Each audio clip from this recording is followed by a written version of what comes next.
Muy buenos días, bienvenidos una semana más a su programa Tips y Pensamientos Bíblicos. Estamos muy contentos de reunirnos una vez más, de estar con nuestra audiencia. Ciertamente, recuerda, los conceptos acá discutidos son propios del canal, propiamente de una interpretación teológica. Tú puedes tener tu propia interpretación, tú puedes tener tu propia comprensión, pero estos son pensamientos que van a la mente, al corazón, y si de alguna manera uno de ellos te ayuda, te colabora en tu vida, pues nos damos por más que satisfechos. Te amamos, queremos tu bienestar. Así que vamos a estar continuando con siempre esta discusión, estos temas tan importantes y maravillosos en el libro de los Salmos. Recordemos que los Salmos es oraciones, cantos, alabanzas al Creador. De diversos aspectos hemos venido estudiando que hay salmos que se refieren a la liturgia, hay salmos que se refieren pues al conocimiento, que el salmista empieza a declarar verdades siempre con la inspiración del Espíritu Santo. Hay salmos en los cuales se expresa una necesidad, un clamor a Dios. Hay salmos de alabanza, salmos de adoración, y ciertamente el libro de los salmos es muy completo, plasmando lo que hay en el corazón del individuo, llevándolo hasta Dios y expresando con claridad sus emociones, sus sentimientos, y ciertamente conocedores de que hay un Dios que escucha y que está dispuesto a poner atención al clamor del ser humano y que no es indiferente a las necesidades, pero que es un Dios en el cual le agrada que los que se acercan a Él tengan fe. Porque sin fe es imposible agradar a Dios. Así que seguimos considerando el libro de los Salmos. Vamos a retomar en el Salmo 15, vamos a estar considerando los versículos 2 y 3, pero haciendo una breve resumen de lo que estuvimos meditando y algunas otras cosas que se quedaron por fuera en el estudio de la semana pasada. Recordemos que dice en el Salmo 15: ¿Quién, Señor, puede habitar en tu santuario? ¿Quién puede vivir en tu santo monte? Y cuando hablamos de habitar, estamos hablando de una estadía. Ciertamente, recibir la hospitalidad del anfitrión en el Antiguo Testamento era algo muy completo. Un huésped, cuando recibía la hospitalidad de un anfitrión, estaba protegido de todo daño. Su persona en aquel hogar era inviolable. Sus deseos o necesidades eran satisfechas porque estaba ante la hospitalidad de aquel que le hospedaba. Entonces, cuando se hace esta exposición, este salmo, y empieza David, el salmista, con esa pregunta: ¿quién, Señor, puede habitar en tu santuario? ¿Quién puede vivir en tu santo monte? Prácticamente es una pregunta que llega al corazón de cada uno, decíamos la semana pasada.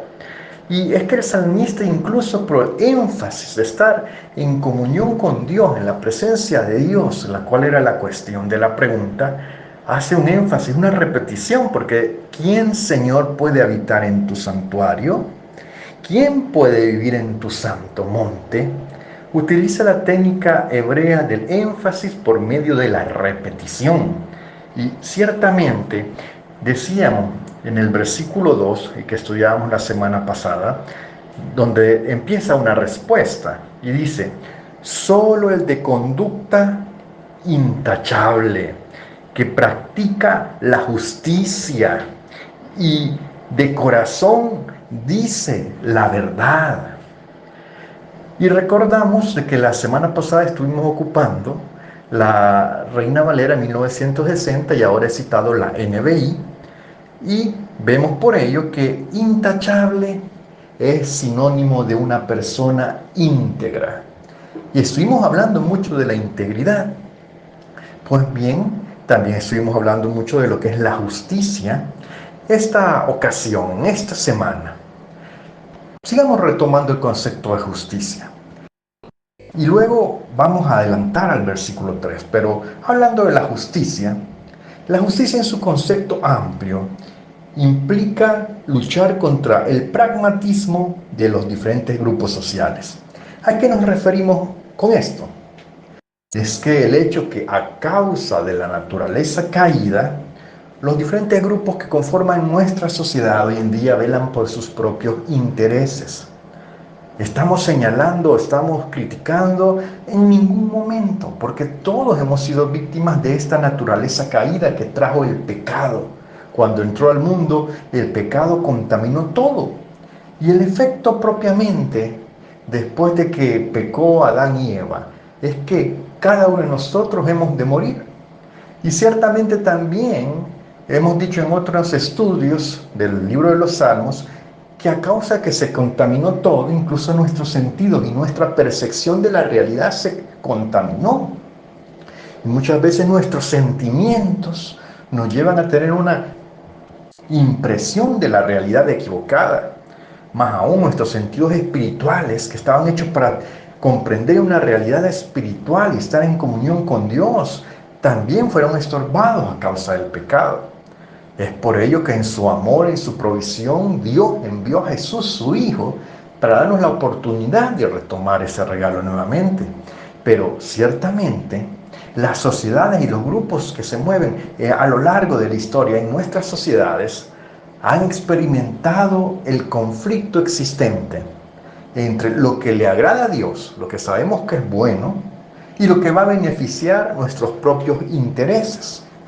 Definimos, por tanto, pragmatismo como el hecho de yo tengo una meta y la voy a lograr, sin importar si para ello aparto la ética, los valores que le agradan a Dios, los valores morales, los valores buenos como el amor, la justicia, la misericordia y la verdad. Y es por ello que el pragmático busca alcanzar sus metas a costa de quien sea. Bueno, sin darse cuenta, los grupos sociales de la actualidad caen en el pragmatismo. Es decir, si tú consideras algo que es muy marcado, como la política, cada grupo social busca un interés, un beneficio, y es producto de la naturaleza caída. Pero por tanto, ese beneficio es su meta, lo que quieren alcanzar. Y muchas veces nos hemos enterado de que se han hecho cosas malas con el fin de alcanzar esas metas. Ahora, ¿qué es lo que pasa? Bueno, practicar la justicia, como lo hemos dicho, con un amplio concepto donde se ha de ver el carácter de Dios, como lo decíamos la semana pasada, la misericordia, el amor, la ética, todos estos elementos buenos nos llevan a muchas veces estar contra el pragmatismo. Y en todos sus momentos, en todos sus lugares, el creyente debe defender lo que es el reino de los cielos del cual es parte. Es decir, poner los principios de amor, de justicia y misericordia por encima de aquello que tenga quizás ciertos grupos como meta, cuando eso implique oprimir al pobre, oprimir al indefenso. Ahora, esto nos lleva a considerar algunos versículos de la palabra. Consideremos lo que dice Jeremías en su capítulo 17, versículo 9, hablando de el concepto y la situación que él vivía. Dice, engañoso es el corazón más que todas las cosas y perverso. ¿Quién lo conocerá?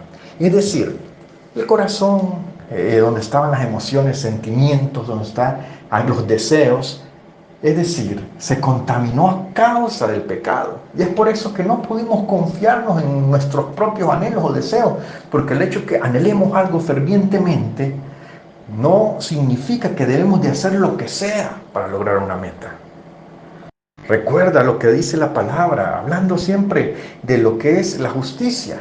Miqueas 3:11 dice, hablando el profeta de la situación de corrupción que había en ese tiempo, dice, sus jefes juzgan por soborno, sus sacerdotes enseñan por salario, y sus profetas adivinan por dinero, y se apoyan en Jehová diciendo, ¿no está Jehová entre nosotros? No vendrá mal sobre nosotros. ¿Y qué tenemos acá sino líderes religiosos y políticos que en la época de Miqueas actuaban por ganancias personales en lugar de seguir los mandamientos de Dios, de justicia y misericordia. El profeta Isaías también habla del tema allá en Isaías 1:23, donde dice: tus príncipes son rebeldes y compañeros de ladrones. Todos aman el soborno y van tras las recompensas. No hacen justicia al huérfano, ni llega a ellos la causa de la viuda. Y es que el problema es que los líderes, en lugar de defender la justicia, se dejaban corromper por el soborno. Y es que siempre habrá consecuencias cuando el creyente trata de establecer una alianza inapropiada por alcanzar metas, no con justicia, no con misericordia, no con amor, sino con un objetivo pragmático que le implique pasar por encima de quien sea. Y esto va más allá. El corazón engañoso y la naturaleza pecaminosa es tal, oye bien, y no vayamos a sacar esto de contexto, que aún todo idealismo, aún el más puro que haya podido llegar a ser pensado como un socialismo puro, una democracia pura, todo idealismo puede llegar a corromperse debido a los intereses que el ser humano ponga, cuando estos intereses se basan en el pragmatismo, alcanzar las metas sin importar el costo. Es decir, no estamos a favor de ninguna corriente, sea socialismo, comunismo, democracia, conservadores o liberales. Estamos más bien diciendo que el corazón engañoso contamina con pragmatismo todas estas corrientes o ideales que el ser humano pueda llegar a concebir en su creatividad que es dada por Dios. Pero como el corazón es engañoso y anhela cosas que no le convienen y no convienen a los demás, y en su egoísmo el corazón del ser humano las anhela para su propio interés o beneficio, toda corriente de pensamiento se puede llegar a corromper cuando no se tome en cuenta a Dios. Y es que, ciertamente, decíamos por eso que en realidad una frase que es muy práctica, digámoslo así, y no pragmática, es que el corazón es engañoso. Fíjate, y este versículo habla un poco de eso, donde habla el de conducta intachable, que practica la justicia y que de corazón dice la verdad. Hemos dicho que el intachable es sinónimo de integridad, que practicar la justicia va contra el pragmatismo de metas que sean egoístas y que contaminan toda corriente de pensamiento, aunque sea una corriente pura en sí. Pero ahora vemos la fuente que el salmista hace referencia. Porque dice, el carácter de aquel a quien Dios recibe como su invitado ha de ser el carácter de una persona, dice, que de corazón dice la verdad. Pero ante esto tenemos un problema, porque la misma Biblia declara que de la abundancia del corazón habla la boca. Y hemos dicho que el corazón es engañoso. Según Jeremías 17:9, engañoso es el corazón más que todas las cosas y perverso. ¿Quién lo conocerá? Entonces, hemos dicho, a causa de la naturaleza caída, no se puede confiar en los propios deseos o sentimientos. Pero aquí dice la palabra que el carácter de aquel a quien Dios recibe debe ser una persona que de corazón diga la verdad. Bueno, eso es posible, mi amado. ¿Y cómo podrás decir? Eso es posible porque todo lo que el creyente ha de decir debe ser filtrado en Dios. ¿Y a qué nos referimos? Bueno, Antes de hablar, antes de que tu boca pronuncie palabra, debes tomar en cuenta a Dios y su sabiduría, sometiendo tu lengua a su guía. Pues aun en lo que tú dices, aun en lo que tú hablas, aun en lo que tú mencionas, debes tomar en cuenta a Dios. Proverbios capítulo 3, versículos del 5 al 6, lo dice así: confía en el Señor de todo corazón y no en tu propia inteligencia. Reconócelo en todos tus caminos y Él allanará tus sendas. Y es que este proceso filtrante nos va a evitar a ti y a mí muchos problemas.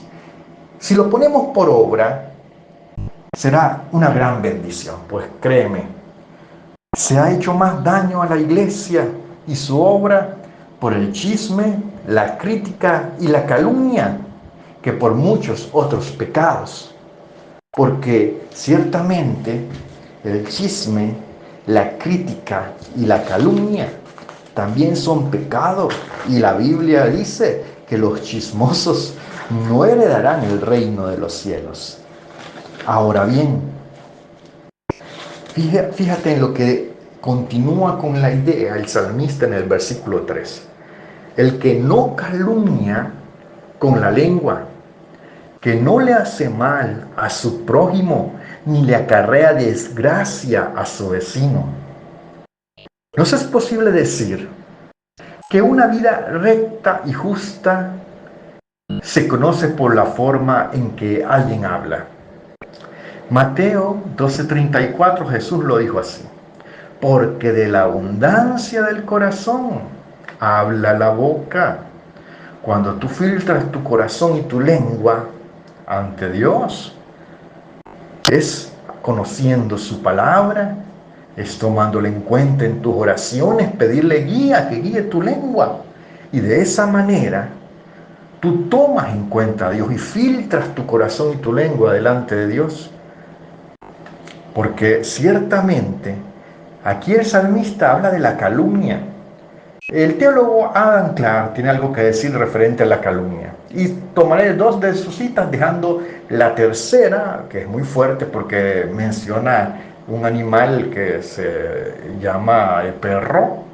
La toma en esa cita y me parece muy fuerte, pero creo que la idea se comprende con sus primeras dos citas. Adam Clarke, el teólogo, dice: la calumnia es un bribón que te robará tu buen nombre.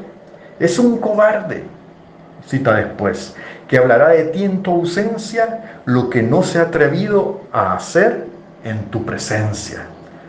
Y la tercera cita, como digo, no la menciono, pero es bastante fuerte. Y es que la calumnia es algo que sale de nuestras bocas, de nuestras lenguas, a veces intencionadamente, a veces sin mucha intención, sino que más bien con carencia de conocimiento, pero que perjudica y daña al que es calumniado. Y bueno, en este mismo versículo se expone una verdad muy fuerte con la que determinar. Porque dice en el versículo 3 que no calumnia con la lengua, que no le hace mal a su prójimo, ni le acarrea desgracia a su vecino.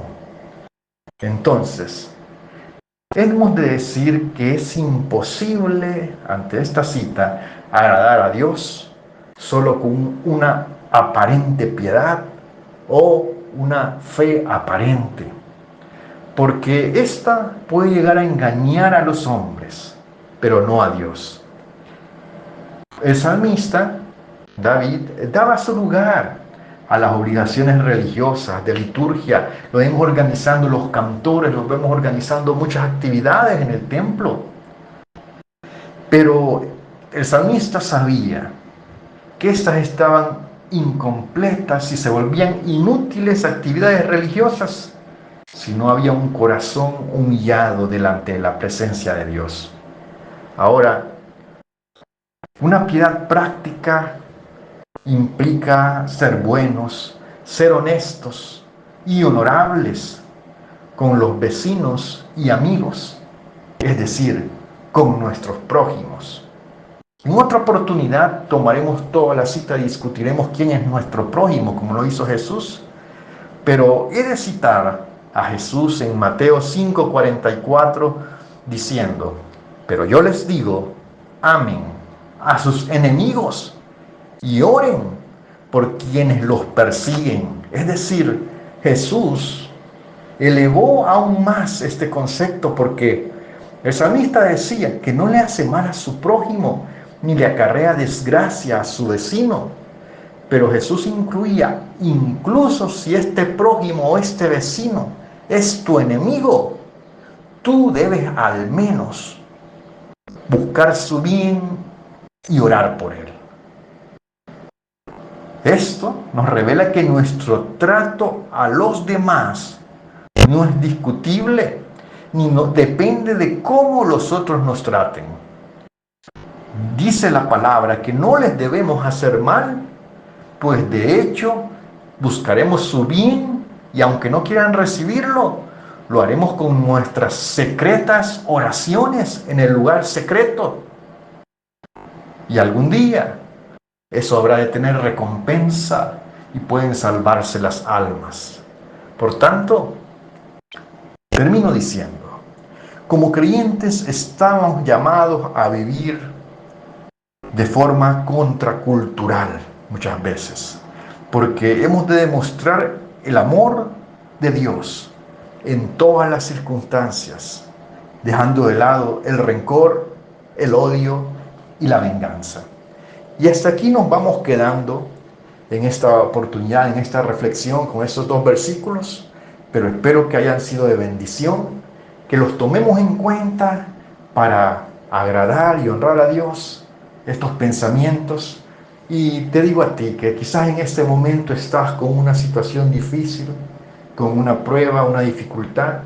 Dios no tiene interés en un montón de bonitas palabras bien dichas, tiene interés en un corazón sincero, un corazón que reconoce su necesidad de Él. Y por el momento te voy a decir, te invito a hacer 2 oraciones. La primera te ayudará a ser libre de tus cargas, trayéndolas delante de la presencia de Dios. Y la segunda, si tú lo necesitas, te ayudará a reconciliarte con Dios. Te ayudará a renovar esa comunión con Dios. Así que si te interesan estas 2 oraciones, pues nada es a la fuerza. A Dios no le agradan las cosas a las fuerzas. Si tú estás convencido que debes poner tu confianza, tu esperanza en el Señor como el mejor camino, cierra tus ojos ahí donde está y dile, Señor mi Dios, en esta hora reconozco primeramente que he tomado muchas decisiones en las cuales no te he tomado en cuenta. Reconozco que muchos de mis problemas hoy en día, muchos de mis cargas que tengo conmigo, son por no tomarte en cuenta. Te pido perdón, Señor, por mis faltas, por mis pecados, por todo aquello que te ha ofendido. Te ruego, Señor, que veas ahora mis cargas que traigo a ti. Tómalas, Señor. Ante ti las traigo porque yo ya no puedo más. Pido tu ayuda, tu perdón.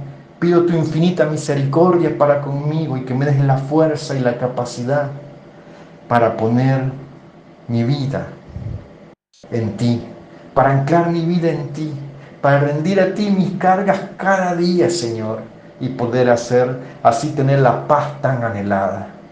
Porque tú lo dijiste, Señor, mi paz os deo, mi paz os doy, y yo no la doy como el mundo la da. Esa paz anhelo yo, Señor.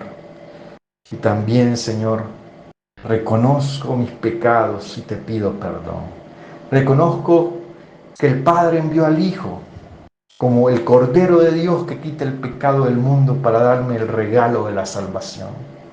Y por este medio ya no resisto yo al Espíritu Santo que me testifica que necesito ser salvo.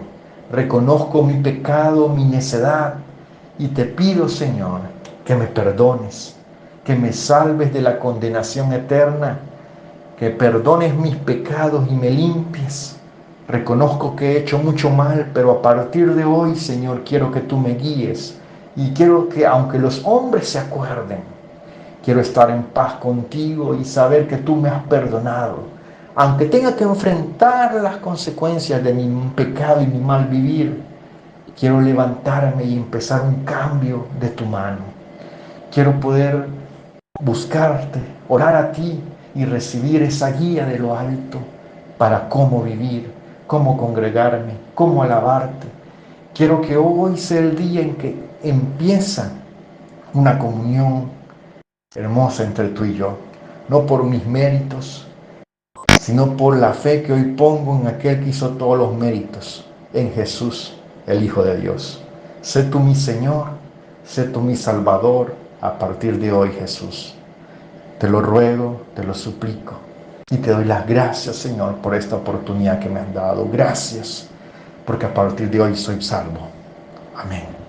Bueno, este ha sido tu programa Tics y Pensamientos Bíblicos. Te invitamos a siempre estar ahí, pues acompañándonos. Tú puedes suscribirte para estar pendiente de todos los videos, de los estudios que tratamos de estar aprendiendo junto contigo un poquito de la palabra de Dios cada día, cada semana. Bendiciones, un placer.